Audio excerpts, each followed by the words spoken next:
Yo, what's up, guys? Welcome to episode 39 of 40 Years and 40 Beers. As always, your host, Bob Bain and Joe Bassi. Kicking off this episode, I was going down the Batman rabbit hole and I stumbled on a bunch of Dark Knight videos. And I'm watching Heath Ledger and it dawned on me, like, that was a fantastic performance. I'm saying the one where he's singing on the bleachers and shit. What was that called? That's 10 Things I Hate About You. I know he had stuff in between, but to go from that to the Joker, he had a fantastic performance. He did very, very well in that role. I mean, he was unbelievable in Brokeback Mountain, right? I know people, I know the world today, but let's be honest, it's a fucking phenomenal flick. Yes, I agree. And I guess is that the Dark Knight? The Dark Knight, right? The Dark Knight. The Dark Knight is when he comes in, and the mannerisms, right? Like, it's more. So here's the synonymous, right, part, in my opinion. So Robert De Niro, okay, in Meet the Parents, right? Mm-hmm. I understand they're completely two different movies, but just roll with me for a second. What makes Robert De Niro so funny in Meet the Parents is the acting and his facial expressions. It's not fucking the lines he says. It's the reactions and the things he does, right? This became iconic. But remember when, like, he's talking about, like, Greg's talking about the nipples and the cat? It's not when he goes, I have nipples, Greg, can you milk me? That's not funny. If you watch the scene, watch Robert De Niro's facial expressions, because that's normal. That's what would happen. Heath Ledger, the shit that he does, that's regardless of the lines, right?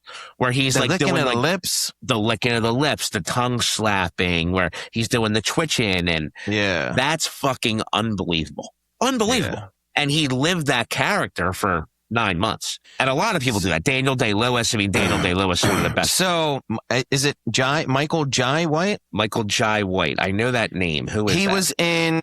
He was the guy who, in the purple suit, who got slammed down on the, So, no, that was one of Michael Jai White's. No, but he's the guy who he put that, So, he, what the fuck was his name? He's like, little, what's it called here, won't be able to buy another suit for his mama. And that's where he's like, enough with the clown.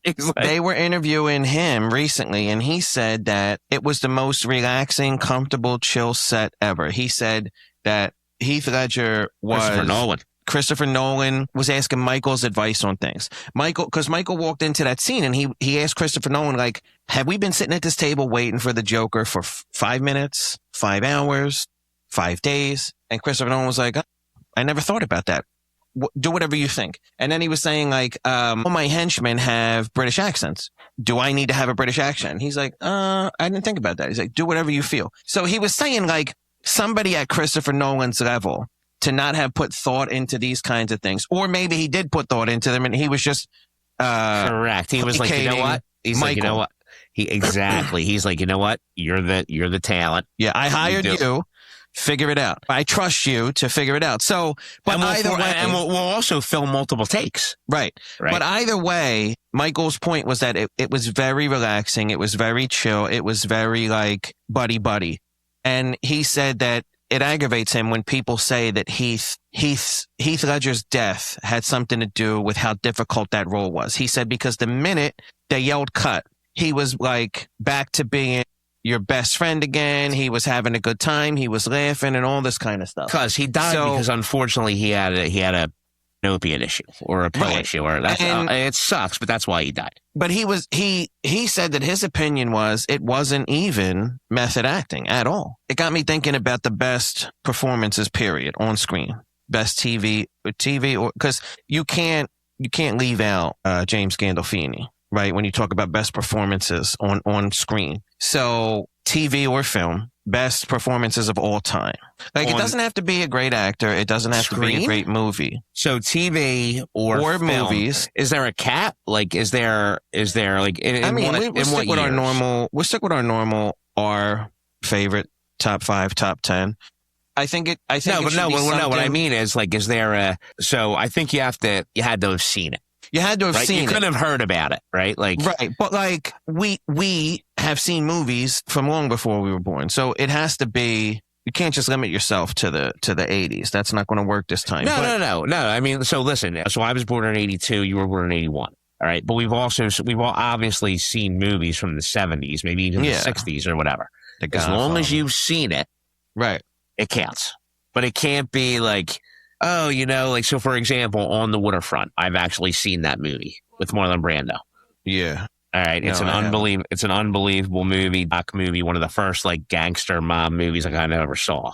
So that counts, right? Even though it was made in like 1955, 56, I think 55. That counts. See if I'm right. You think so? See if I'm right. When was On the Waterfront made? I think it was 55. 54. 54. So I've actually seen that movie. So I can, and I'm not saying I'm just using this as an example. What I'm saying is I could say Marlon Brando, right? That could be in your list. Like, so, for example, if you want to say Judy Garland in The Wizard of Oz, right? Yeah. Now, that's a good example because I enjoyed that performance and that's my favorite movie of all time. And I loved Dorothy in that role, but I don't think she did anything special.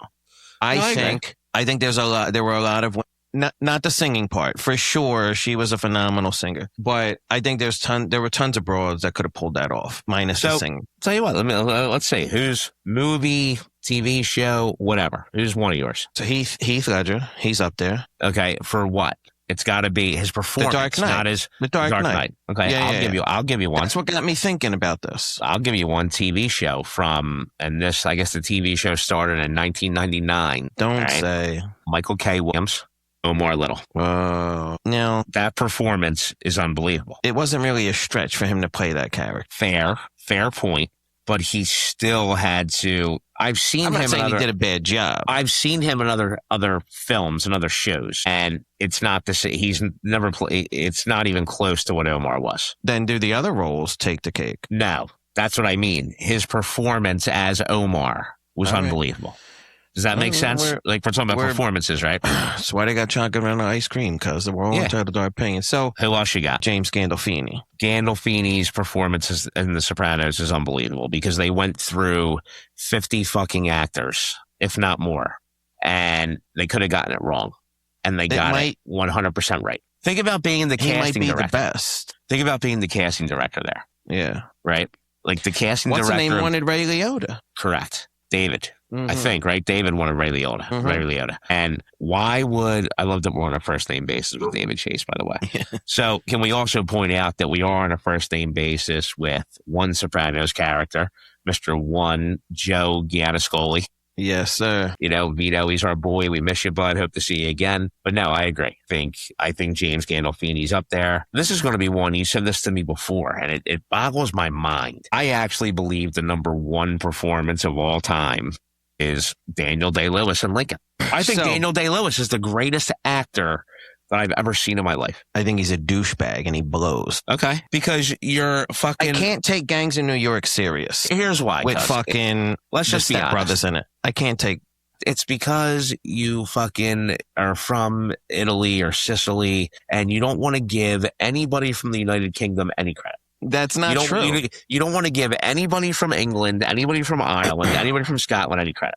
But that's not Bobby true. Bobby D, we all love Bobby. I haven't seen... No, Heath Ledger is something foreign. I haven't seen... He's Australian. Yeah, I haven't seen... But he's not Irish. He's not Irish or English, and you fucking Italians will never give anybody any credit. I haven't seen... What about There Will Be Blood? There Will Be Blood was horrible. I hated it. I didn't get it. I didn't like it. It stunk. I abandoned my child. Get the fuck out. Come on, bro. It was one of the worst movies I've ever seen in my life. So it's also because, and there's nothing wrong with this, there's people who love history and there's people who don't.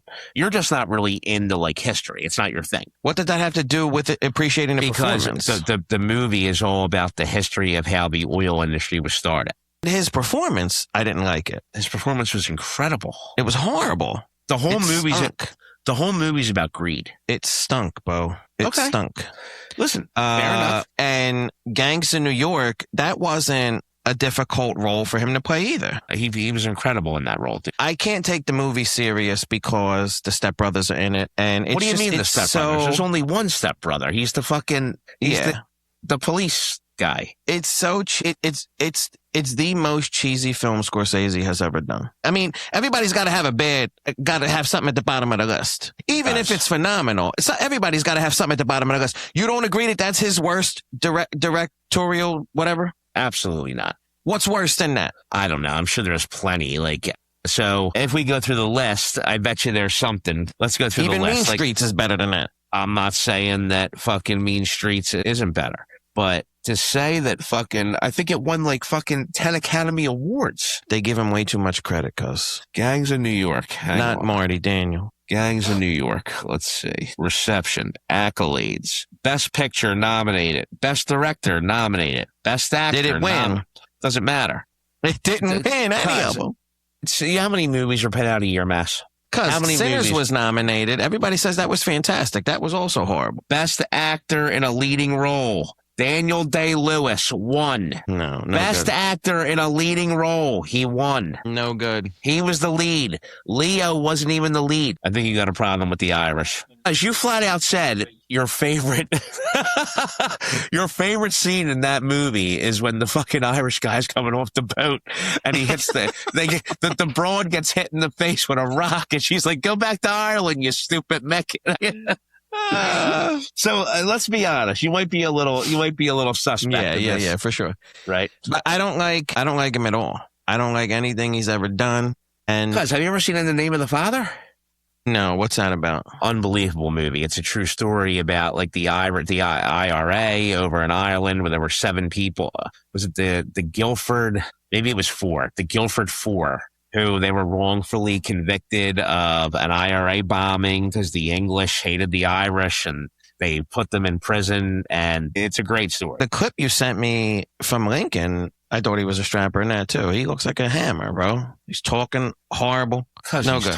He's talking like Lincoln. No good. I want everybody to hear this. I want everybody to acknowledge that we're going to put it out, just like the Tribe video. We're going to put it out. My best friend does not have any culture. All right, you picked Daniel. Okay. So this guy is not Italian. Colonel Hans Landa, Christoph Waltz, Inglourious Basterds. Inglourious Basterds, unbelievable. I agree. He did a fantastic job. He was unbelievable. When Shoshana is underneath the planks and he's in the house, like you're getting nervous for her. You know what I'm saying? And then when she goes to when she's having pie with him later on, and he's like, "Wait for the cream." Like, so you really can't go wrong with a Quentin movie. I mean, you're always going to have some incredible. But he crushed that role, dog. Oh, and he did. Wasn't that his first major role ever? Yes, Christoph Waltz. Yeah. Well, I don't know. I think it might have been his first major American role. Okay. Ever. Fair. Maybe first in the States because where's he from? Is he from Germany? I don't know. But let's get this right. Because that's the one thing we struggle with. In Django, he played the same but exact opposite character. Correct. He's Austrian German.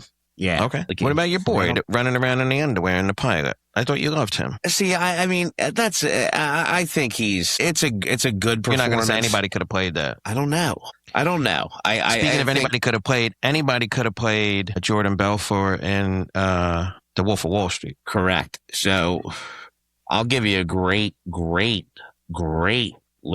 DiCaprio performance, in my opinion. The Departed. Yeah, I think. Even better than that was Basketball Diaries. When he was going through withdrawal. He was very young. Yeah, well, he was so young. Well, that speaks to how great it was. No, I agree. Basketball Diaries is an incredible movie. When he's going through withdrawal, dog, that was fantastic. Well, listen, Mark Wahlberg, I mean, was great in that movie. That was only his second movie. Yeah. You know, his first movie was, what's Mark Wahlberg's first movie, you know? Renaissance Man. With Danny DeVito. Was that his first movie? First movie. Penny Marshall. Haywood. Yes, Haywood. Yeah. Penny Marshall, who directed A League of Their Own, right? She was Laverne, I think, from Laverne and Shirley or one or the other. Yeah. So she met him and gave him his first break. He talks about it all the time. She saved his life. The Double Ds. Yeah. Yeah. I watched that recently. Great movie.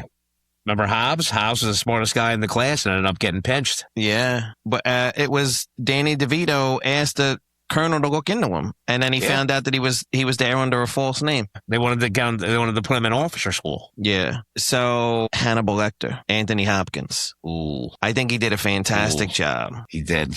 He did. That's a great performance. I think that's a great performance. No, it's fucking unbelievable. Now, sticking with the... Because I got one for you now after that. Go ahead. I already had this, but now that you brought that in, I was going to bring it out later, but I'm going to bring it out now.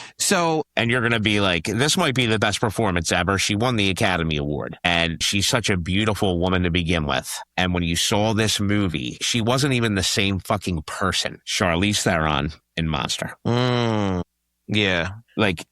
She wasn't even the same person, Mess. Yeah. Well, I think that's a whole separate category. We could do major transformations for a role, because then you got to put the whale in there. But it's also just acting, right? Like when they're in so many films, and when you can always realize that no matter what film they're in, the character is what you see, right? No matter what. So, I mean, Charlize Theron's incredible at that. Denzel's incredible at that, right? Like every movie, Denzel pretty much looks the same almost, right? He's 70 years old. He's fucking cool as hell, fucking cold as ice Denzel, no matter what. Yeah. But there's never a time where I'm watching like The Equalizer, for example, or I'm watching Training Day, or I'm watching John Q, or I'm watching fucking Civil War, or I'm like... John Q was phenomenal. No matter what, it always looks like Denzel. There's no makeup. Yeah. There's no... I was watching Philadelphia last night. Same thing as Leo. And that's why, like, Leo may get, like, for The Remnant, he would have been made up a little bit because it was, late 1800s. But you can still tell it's him. Departed, Aviator, Wolf of Wall Street, all of them. Aviator, he's fucking incredible. Aviator was a great movie. Great movie. Would we have been saying this about Gandolfini if the show never got picked up and all we saw was the pilot? I don't know. And that's what happens. Because it happens. Think about who's somebody right now who was acting, right? So you hear about this all the time. They wait tables, right? They're telemarketers, or they're selling insurance, and they act on the side. So James Gandolfini probably got that role at 40 years old. Leah Savoli, she was her crazy story. Yeah. So it just happens. Look at friggin' Dave Harbour, right? From Stranger Things. Like, you think he was getting friggin' $400,000 an episode, and now he's on DTF St. Louis. He probably got $8 million for that. He goes and does a movie now. He's getting $3 million. Dude, 10 years ago, he was friggin' making SAG wage, $5,000 a week if he worked. Like, you know what I mean? Yeah. It happens all the time. What I mean is the fact that he was able to do 86 hours lends to it being one of the best performances of all time. 86? What do you mean? 86 hours of what? What do you mean? They filmed 86 episodes of The Sopranos. Oh, yeah. Jesus Christ. And then also, I'm saying, would we be putting him in the greatest performances of all time category had the show not been picked up? Do you think you saw enough of that from... So let's say, who's somebody else? But wait, so when he came back to do what was the second Silence of the Lambs movie called? Was it called Hannibal? No, in the series, the second one was either Hannibal or Red Dragon. Red Dragon, I think, was the third one with Edward Norton. But when Red Dragon was Edward Norton. Hannibal was the one with Ray Liotta, where he ate his brain. When he's eating Ray Liotta's brains, I think that helped put him over the edge. You know what I mean? That was my point. Like, if he didn't take it for Silence, he would have taken it for the trilogy. It's kind of unfair to put TV in this, because even Breaking Bad had how many episodes? No, so I'm going to tell you right now. I got another one. Michael Chiklis. Oh, I knew you were going to say this. Yeah. Vic Mackey. Vic Mackey. Here. It's an incredible performance. Incredible. You talk about it being a good... He's one of the greatest characters ever in TV history. Yeah, but that's not his fault. What do you mean? He's the one who had to portray the character. He didn't create the great character. So the writers gave him the dialogue and gave him the direction in a way, but he's the one on set who, like you just said, they go up to Christopher Nolan. They go up and go and suggest, and hey, I can do this, I can do that. Maybe it doesn't work out, maybe it does, but they do multiple takes. And I truly believe that the successful series or movies or miniseries, whatever, it's because the director and actor work together. So what about your boy? I haven't actually seen the entire thing, but what about McConaughey in Dallas Buyers Club? McConaughey's one of the best. You're killing me here. You're taking all my... McConaughey's one of the best actors of our generation. Can you repeat? Can the same person have two completely different performances that are so fantastic you can repeat them on the list? Yes. So do you agree with Dallas Buyers Club? Yes, because I also think his best performance ever in the history of anything is True Detective Season 1. I never saw True Detective. I couldn't get into it. True Detective Season 1, him and Woody Harrelson may be the best duo on a film, on a TV show, on anything I've ever seen in my life. I thought, what's his name was in it? The guy that I look like. Vince Vaughn is in Season 2. Season 1. I never saw it. You Vince Vaughn looking motherfucker? He had the whole 1 versus 2 conversation before. Obviously, I'm putting Brando on the list. So Brando, now, is it Godfather or is it other things? Because I think Brando is unbelievable in Godfather. But I think he's great in On the Waterfront. I think he's unbelievable in Apocalypse Now. I think he's great in Streetcar Named Desire. You ever see The Freshman? He's unbelievable in The Freshman. Was good. But that's the same, that and Godfather, you got to put them in the same category. He was even great in The Island of Dr. Monroe. Correct. But what's his the best? Is it one of the best performances of all time? I think it is because of the commitment. I think the cotton balls and the hair. But in the book, he was shot in the throat. So that voice and the cotton balls was created because he felt like that's how you would have survived something like that. But he laid the foundation for everybody to be a mobster after him. Well, no one knew how to do that. I don't know about that, because, I mean... if they did. Because we just talked about The Aviator, right? Howard Hughes. I mean, he's the first one. He introduced Scarface. Scarface was the first mob movie ever in the 20s. Yeah, but they were very cheesy compared to... But in the 20s, they weren't cheesy. The new Scarface. But I'm saying it's like how you go from Africa Bambaataa to Rakim, okay? Wasn't cheesy in 89 until you had something better that you could appreciate and see how much more sophisticated it was. I'm not saying that Scarface was bad. It was fantastic for the time. But when you cut to 50 years later and you see what's the name did with Vito, it's night and day. Okay. He laid the blueprint for Hendry, Tommy, Paulie, all of them. Maybe. What about that? Do you think Pesci gets it for The Irishman? You think he gets it for anything? I don't know. I love Pesci. I don't think that was a stretch for him. I don't think Pesci had a hard time playing a hot-headed mobster. Now, here's the thing, though. Was Pesci's best role Raging Bull? I would think some people would put De Niro's Raging Bull on this list of best performances of all time. I don't disagree, but was Pesci's best performance Raging Bull? I love Casino. I think he's great in Casino. I think he's unbelievable in Casino. I think Nicky or Tommy could go either way. But I think... You know what else he's great in? He's great in My Cousin Vinny. He is great in My Cousin Vinny. And Leo Getz. Leo Getz. You know what? That might be it. You think Leo? I think Leo Getz might be it. So my last two would be Denzel in Training Day and Forrest Gump. All right. Forrest Gump's fair enough. I think Forrest Gump's one of the most incredible performances of our lifetime. Denzel in Training Day. I know he won the Academy Award. Not a stretch for him. I don't think it was a stretch for him. He definitely came from that kind of upbringing.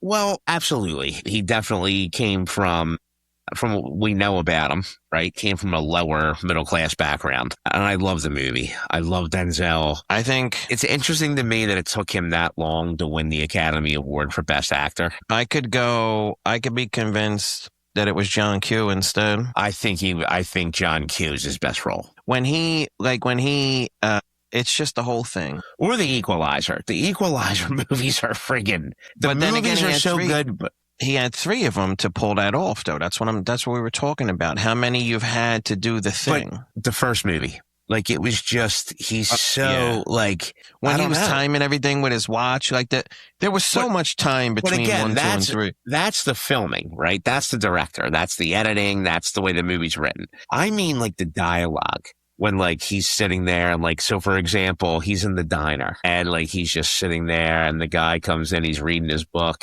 And when he's like, you know what I mean? Like, he just looks up and he's like, all right, there's only one of you. And I looked at your hands or whatever. He's like, your hands are way too clean to be working on power lines. So I ask again, who else are we waiting for? Yeah. Or like in the second one, when he goes to visit that guy at his crib and he takes the wife and kids to school. You know what I'm saying? And he's telling him like that he's going to come back, and he's Now here's gonna blow your mind. We talked about him earlier. Is Liam Neeson in there for the Taken series? Because every movie he makes, hear me out, is the Taken role. Every movie he makes is the Taken role. Before Taken, it was? No, after. Correct. So I go back. They realized it was a cash cow, and that was you have a 70-year-old man who's in shape. But before Taken, he never did anything like that. And then he gets that role, and he's, how old is he? 60? Right? Maybe he's 55. Maybe he's... It was very good. It was like 15. How long ago was Taken now? Like 15 years ago? The first one? Yeah. What year was that? Let's see how old Liam Neeson is first. January 30th, 2009. He was 57 in 2009. He was 50. That's what I mean. So is that not an incredible? He's 73 now. Yeah, it was very good. I don't know if I don't think it's on my list, but I can't argue with that. It was very good. Now, what about some stuff that you've seen before you were born? Give me two performances prior to 1980. You were like, holy shit. I did. I said Godfather. But no, these are different. I don't know. I really like the original black and white 12 Angry Men. I think the lead actor in that was phenomenal. Now, I don't know. You don't even know Jack Lemmon? No, not Jack Lemmon. He wasn't the main character. Okay. You strapper.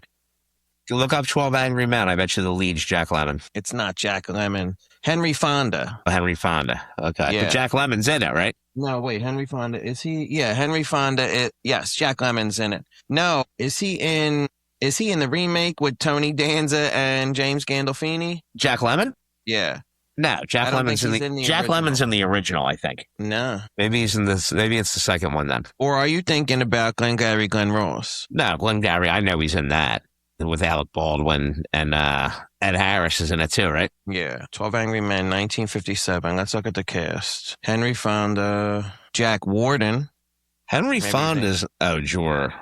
Henry Fonda's not even the lead. Yeah, he is. He's juror number 8. How do you know he's the lead? Because I've watched the movie a million times. He's the main character. Ed Begley's in it too. Yeah. 12 Angry Men, 1997. Jack Lemmon's in that one. Okay. Jack Lemmon is juror number 8 in the 97 version. So that's who you're thinking of. But Tony Danza's in it. Gandolfini, George C. Scott. Yeah, that's the second one. That's the other one. Because those are the other two great performances. Jack Lemmon and Walter Matthau in Grumpy Old Men. Yeah, but they were actually grumpy old men when they filmed it. But were they? So maybe Matthau was. Yeah, he was the same guy in Dennis the Menace that he was in fucking Grumpy Old Men. You ever hear the story about why Matthau did Grumpy Old Men? No. So the guy who played Jacob, right, the son, Jack Lemmon's son, now Walter Matthau's son, Jacob.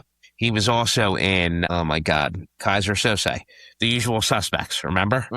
What the fuck's his name? He's actually a really good actor. Kevin Pollak. Kevin Pollak he tells this story once about how, he's a young actor, and of course he's on the set with fucking Jack Lemmon and Walter Matthau. I mean, what young actor's not starstruck, right? So finally, he says one day they're standing next to each other and they struck up a conversation, right? So Kevin Pollak's like, hey, you know what? It's a good script, right? And Walter Matthau goes, the script sucks, kid. Only reason I'm doing this movie is because I owe $2 million to my fucking bookie. It's like, isn't that nuts? And then it's more fantastic. Yeah, he goes, only reason I did this movie is I owe $2 million to my bookie. Apparently, Walter Matthau was like a ridiculous gambler. Wait, and then he tells a story about when he was on. Was it a few good men? With Jack Nicholson? So he was one of the lawyers, and because the way it was filmed, he wasn't in the scene, right? Like, it was all about Jack Nicholson, but he made sure to sit at the table, like he wanted to see the scene being filmed. Oh, no, yeah, but he told a story recently where they're not filming at the moment. They're walking back to their trailers. Their trailers happen to be next to each other. Oh, where he was banging his best friend's daughter. Yeah. And he's telling him, He's like, so I'm rehearsing the scene with whoever the hell it is. He's like, he's my idol, and I'm sitting there. Fantastic. He's like, and I love how he does the voice. He's like, Jack's going, so I'm sitting there, right? Yeah. I start looking over. He does good impressions. He's like, and I'm looking over, and I don't know. Tell him that I'm banging his daughter. So I just keep doing the scene. Did you ever hear Matt Damon talk about The Departed? Yeah. Where he's just like, now, you could stop the scene there, but if you keep the cameras rolling. Like, if you keep the cameras rolling. Yeah. I turn around and I say to French, she felt kind of funny. Yeah. And that's kind of cynical. Yeah. That means I've done this before. He's like, he's fucking great. Yeah. All right, guys. Thank you for this week. I think we did it. We did a great episode. I think you guys are going to enjoy it. Can't wait to see you guys next week. Hope you guys all enjoy this spring weather.